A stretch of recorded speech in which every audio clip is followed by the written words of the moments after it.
2026ஆம் ஆண்டு ஸ்வாவசு மாசி மகா பிரம்மோற்சவத்தை முன்னிட்டு ஸ்ரீ செல்லப்பிள்ளைராயல் பெருமாள் 4வது நாள் இரவு அம்ச வாகன சேவை நமக்கெல்லாம் சேவை சாதித்து அருளி கொண்டிருக்கின்றார்.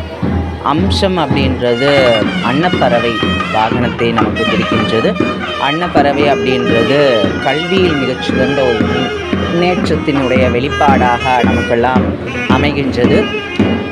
அன்னப்பறவையினுடைய சிறப்பு அப்படின்றது எல்லாருக்குமே தெரியும்.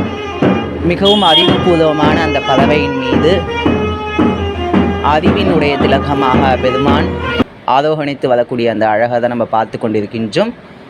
அழகான வீணையை மீட்டிக்கொண்டு நாச்சியார் திருக்கோலத்தில் பெருமான் நமக்கெல்லாம் கலைமகளினுடைய அம்சத்தில் காட்சி தந்து கொண்டு அருளி கொண்டிருக்கின்றார். மேலும் இந்த வாகனத்தில் நம்ம பார்க்கறதுனால கல்வி கேள்விகளில் மிகவும் முன்னேற்றம் அப்படின்றது ஏற்படும். குழந்தைகளுக்கு ஞாபக மருதி அப்படின்றது இல்லாது போகும். இந்த கோலத்தில் பெருமானை தரிசிக்கிறதுனால அஞ்ஞானம் அப்படின்ற இருள் அப்படின்றது நீங்கி போகும். மேலும் பெருமானுடைய திருவருளால் அனைவருக்கும் அனைத்து வளன்களும் கிடைத்து மகிழ பிரார்த்தனை செய்து கொள்கின்றோம்.